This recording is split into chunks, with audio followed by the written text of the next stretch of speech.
What's going on, everybody? Welcome back to No Filter Chill. Sorry for not uploading yesterday. Some stuff came up and I wasn't really able to record in the house. So this morning we had some bombshell news from David Ornstein, reporting that Enzo Maresca has been linked with the possible replacement to Pep Guardiola over at Manchester City, with his contract expiring in 2027, but with reports suggesting that he may walk at the end of the season and leaving probably as the greatest Premier League manager of all time. There's a lot to talk about. There's a lot to unpack here, and why us as Chelsea fans, honestly, we should not be too worried about him moving up to Manchester, but also looking at the other side of things and why Enzo Maresca may want to actually ditch Southwest London and head up to Manchester. So if you like these kind of videos, you like talking about soccer, sports, anything out of the sorts, drop a like, subscribe, bell notifications, turn those on. I upload frequently, I upload often, shorts, regular videos. It should be a very interesting topic that we will get into, and a few other tidbits of news that I will be sprinkling in there as we go on. So without further ado, let's go ahead and get this cracking, bro. So let's go ahead and start with the actual news that dropped this morning. Um, David Ornstein dropped a bombshell, that Manchester City are actively monitoring Enzo Maresca's situation at Chelsea. And it's just funny that it comes after the unrest that was at the club over the past week or so, with the draw to Bournemouth, with the loss in Bergamo to Atalanta, to finally turning that result around against Everton and having a subpar game against Cardiff City. It's just funny that these reports are coming out now. Now, I'm not suggesting that these reports are coming out now because of what he said. I feel like Manchester City have been looking at Enzo Maresca for a while as a possible replacement. On the other hand, there's a few other managerial candidates that I can see going to Manchester City, like a Mikel Arteta, Enzo Maresca, obviously, maybe an Oliver Glasner at Crystal Palace, maybe if Xabi Alonso isn't getting it done at Real Madrid, maybe he makes the move to Manchester City. There's options out there for Man City to where they don't have to come to us and pay a significant compensation fee, which is what they're going to have to do in order to get Enzo Maresca out, because he's under contract with us until 2029 with the option to extend it to 2031, which is when a lot of these players' contracts are either at the tail end or ending. So having somebody there consistently, just building continuity with these group of players, I feel like is very important. And it's just one thing that I feel like if Chelsea Football Club are serious about keeping Enzo Maresca, now they've said that they're not necessarily worried about him leaving or anything like that because they're going to back him. They fully support him, but I'm seeing it otherwise. Usually after a win, you don't see managers come out with scathing press conferences about how they're unhappy, or about how they're, you know, not feeling like they're getting backed or supported by upper management and the owners. When if you look at other clubs across Europe, whether it's Man City, whether it's Liverpool, whether it's Real Madrid, whether it's Bayern Munich, whether it's none of the Italian teams, because it's in Serie A, it's they're struggling for transfer fees. This is why you see a lot of loans with options to buy when you send players down to Italy, because the economically in Italian football, it's not the best right now. The quality of play is getting better, but economically, it's not the greatest league in the world. Um, why I believe that fans really need to relax on this. Now, there are fans out there that are going to say that they want Enzo Maresca out. They don't want him there because of the amount of losses that he has over the season and a half that he has been here. If I was able to pull it up real quick over the amount of losses he has over this extended period of time, he has 20 losses in his extended period of time. Now, a lot of the wins he has did come in the Conference League, did come over the summer in the Club World Cup, but we can't take the 20 losses and look at it as he is the sole reason why we have lost 20 of those games since he has been in charge. There's been a lot of times that I have been watching games. I'm not talking about anybody else that watches Chelsea games. That a lot of the times, tactically, the way that he sets up should be able to go out there and beat any team out there. But it's the execution of what the players are doing out there is why I believe that maybe 10 or 11 of those losses aren't necessarily on Enzo Maresca. It's more or less on the players not fulfilling what he is asking on the pitch. Now, we had a bad run of form around the same time last season in December after the Brentford game where we went to Everton, drew 0-0, and then we went on a downward spiral after that where if we would have beat Everton that day, we would have been top of the table with Liverpool still to play that weekend. And you never would have known what would have happened had we actually pulled out a result in that way. But the three things that we need to understand here in why Man City actually want Enzo Maresca, they want continuity more than a revolution. Like they want to have the same tactical ideas that Pep Guardiola had and instill that into an Enzo Maresca who already has the City DNA, already knows the ideology of what Manchester City want to do. High possession, high press, hitting you on the counter when they win the ball in the opposing half, get the ball to Erling Haaland, let him score his 30 to 35 goals in the league every season.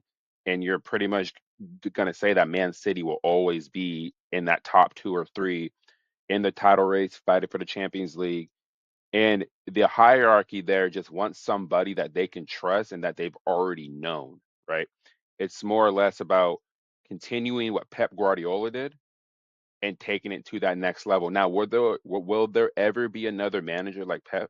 No, because in my opinion, as much as I despise the guy for his ties to Barcelona and Bayern Munich and now Man City, there's no denying that he is the greatest Premier League manager of all time. People are going to say Sir Alex Ferguson is, yes, you won your 13 Premier League titles, sir, but tactically, when I saw you go up against Pep Guardiola, every single time you scored one goal against the guy.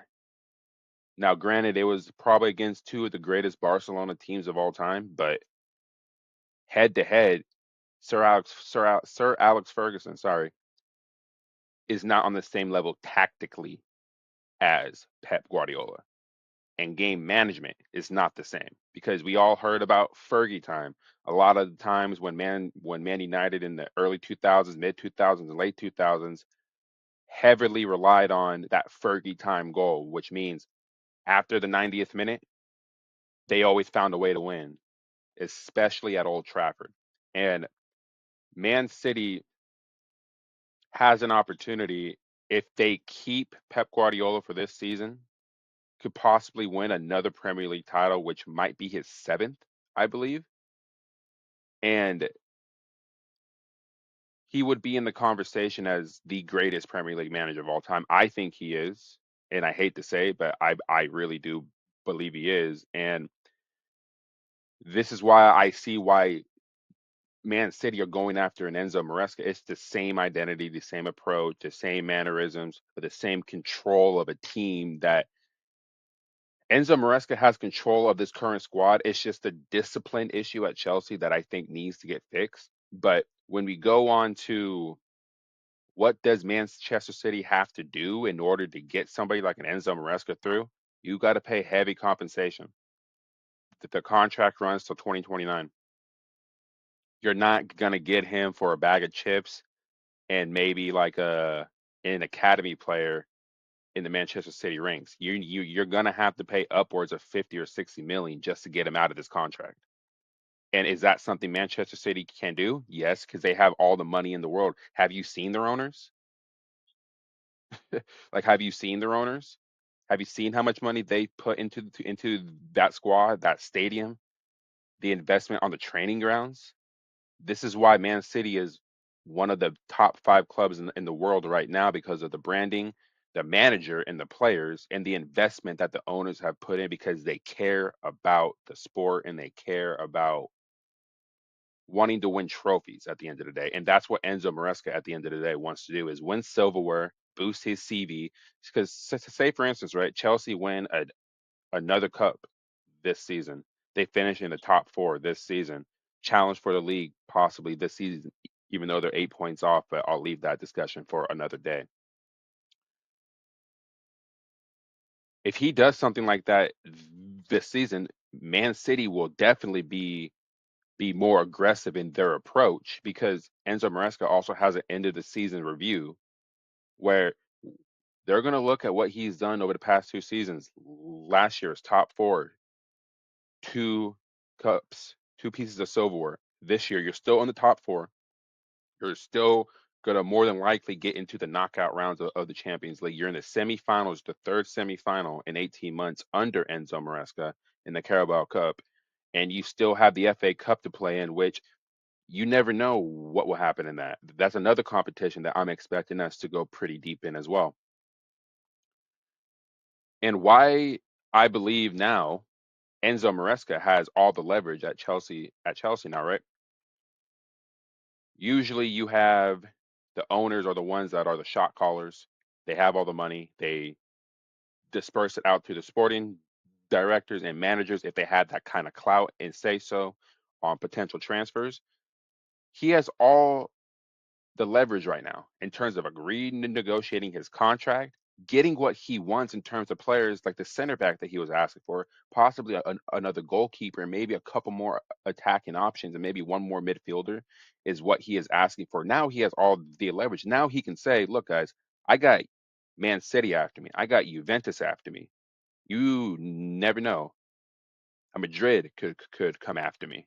A Dortmund could come after me, right? Like teams like that are gonna sit here and show him what their project is, what their vision is. And if they can offer more money, he's going to take that opportunity because he's going to have full control over what players come in and out.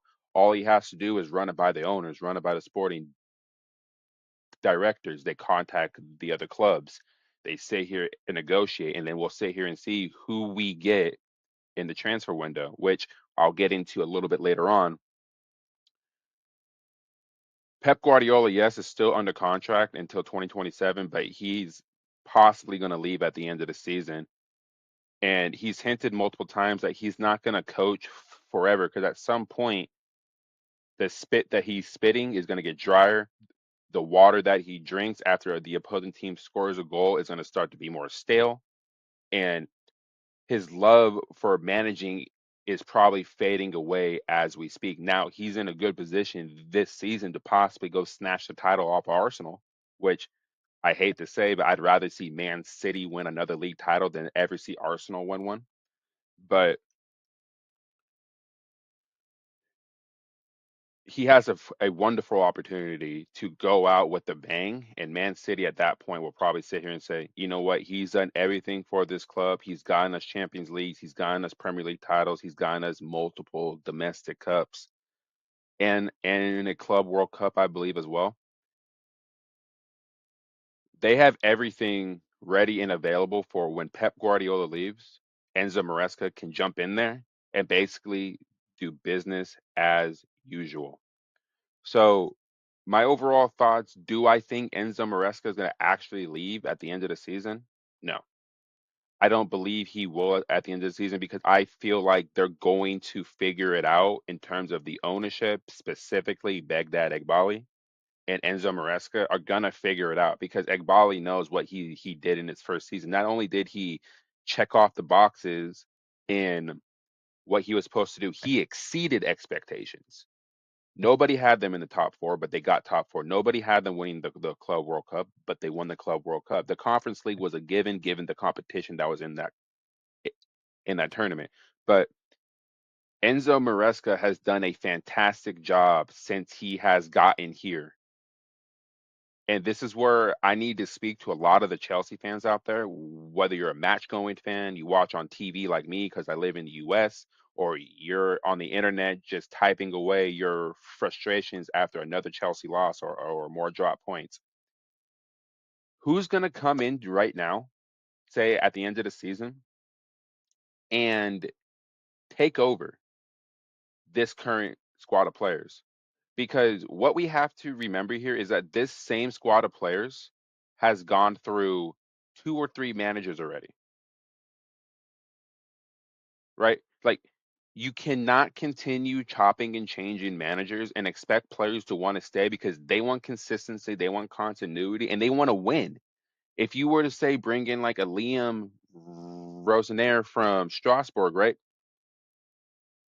He's not proven in the Premier League to have this collection of talent and basically change their whole style of play, say mid-season or next season. I'd rather see Enzo Maresca stay, get back the way that he deserves to get back because I don't care about the 20 losses. I'm looking at how we're playing in those games. Now, the games that we have lost under him, if you really pay attention to how we're losing a lot of these games, it's not necessarily because, oh, he doesn't know what he's doing. We just have a lot of mental mistakes out there. You got Tosin out there, who is a mistake waiting to happen. Last year with Robert Sanchez, we had so many mistakes. He led the league in mistakes that led the goal from the goalkeeping position, which is not good. This year, he's improved on that. His ball distribution is better. He's commanding in the box. He's more vocal, and he's making spectacular saves. Leads the league in clean sheets, by the way, over David Raya, over Gigi Donnarumma, over a lot of great goalkeepers in the Premier League. He's the number one guy right now. Now, is he the best goalkeeper in the league? No, but he's the top five goalkeeper right now in the league. Absolutely. You can't name me six goalkeepers better than Robert Sanchez right now in the Premier League. You just can't. Now, you can say, well, he let in 3 goals against Leeds. Did you guys watch the game against Leeds? Like, the mental mistakes that we made in that game was outrageous, bro. And if you're trying to stop a worldie, if you're trying to stop a terrible like pass that Tosin had in that game, it's like you're asking a lot from your goalkeeper to make saves like that and to basically clean up mistakes that your two center backs are consistently making, or your right back is making, or your left back is making. Even though Cucurella doesn't really make a lot of mistakes anymore, which is great, he's the best left back in the league right now. So going into the summer transfer plans that Chelsea are looking at, we're looking at Kobe Mainu and Adam Wharton. For me, there's only one clear answer here on who Chelsea should really be going after, and that is Adam Wharton, which may spell the end of Romeo Lavia's time at Chelsea. It's just a consistent fitness issues, not being able to be on the pitch, and for a fee of 50 million that we bought him for from Southampton, it just seems like it was a complete we got fleeced. And we knew that he was injured perpetually before we even brought him to Chelsea. It was the same issue with what's his name that came to Chelsea too? I believe it was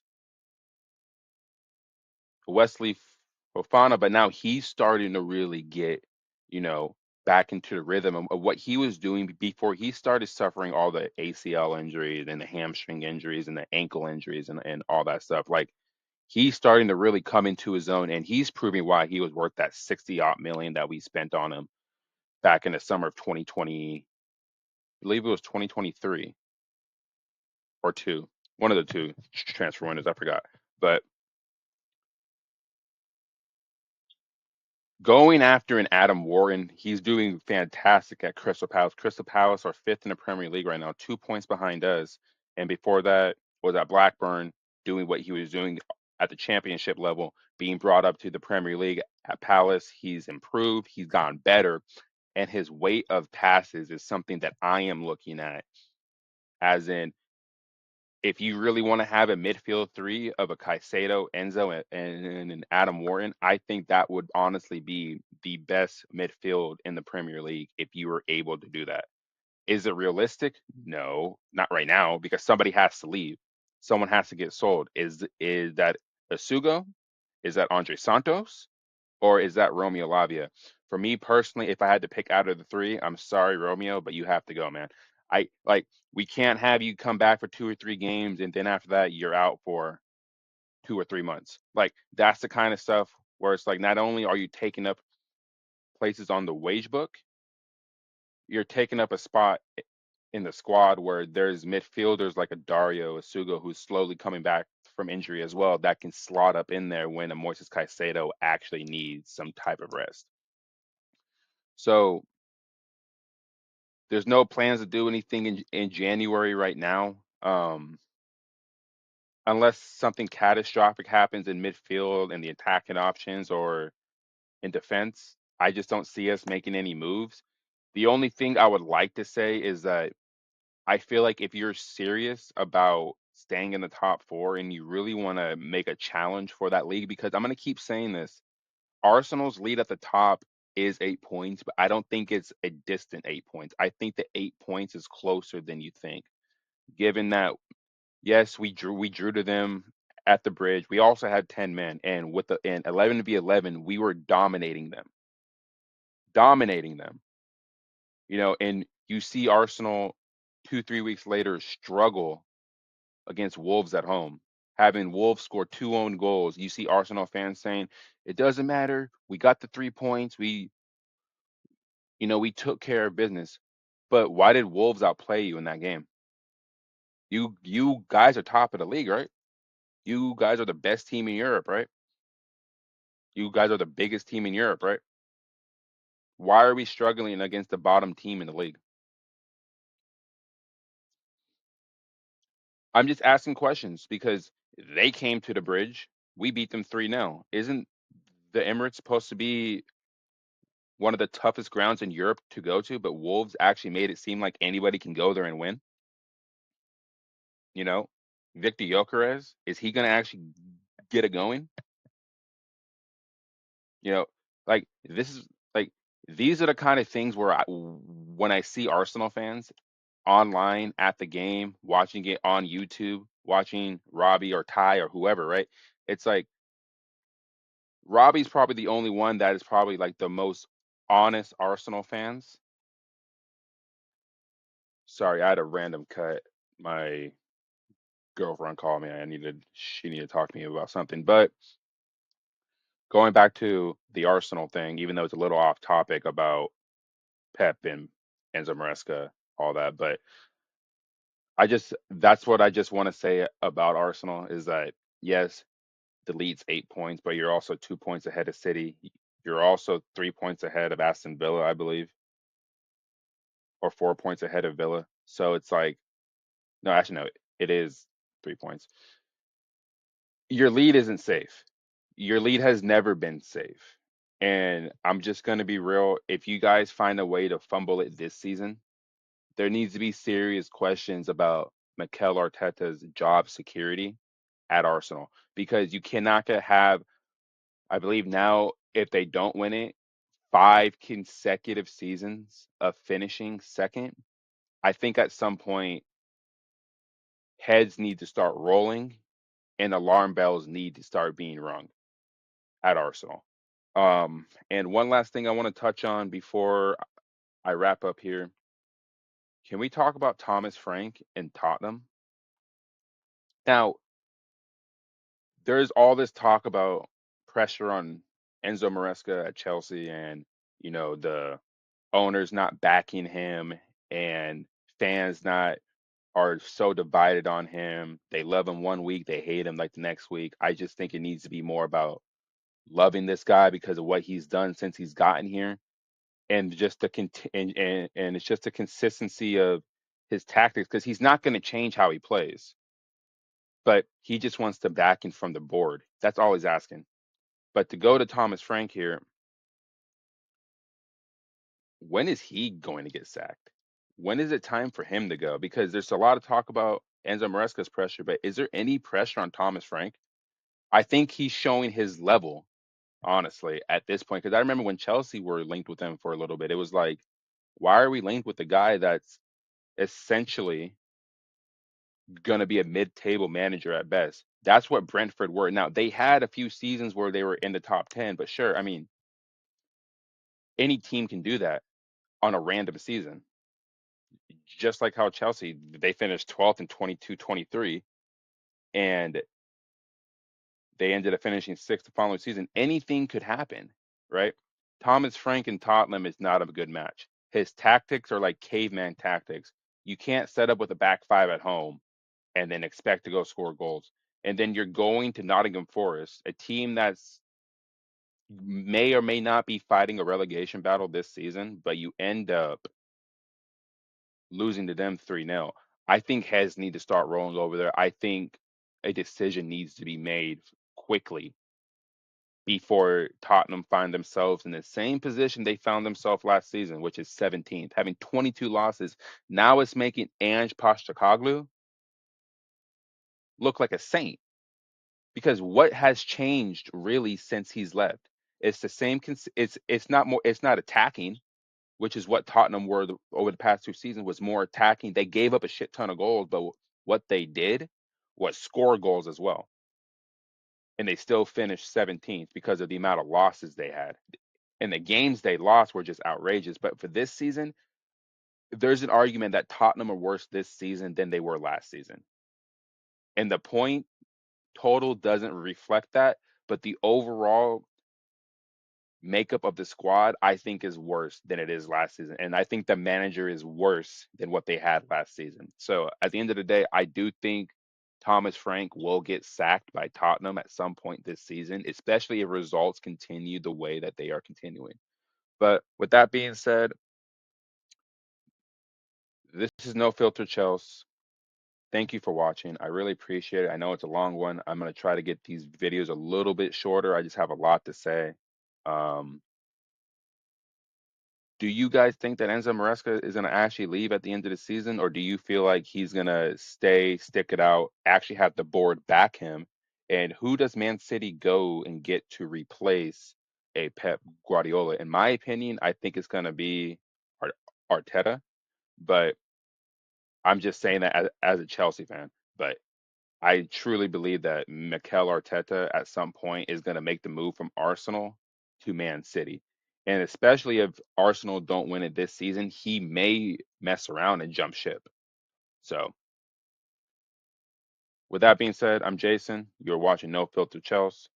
Please like the video, sub, share with your friends, bell notification, turn them on, get engaged in the comment section. I'll link my other videos here somewhere. And yeah, I really appreciate you guys watching. Take care.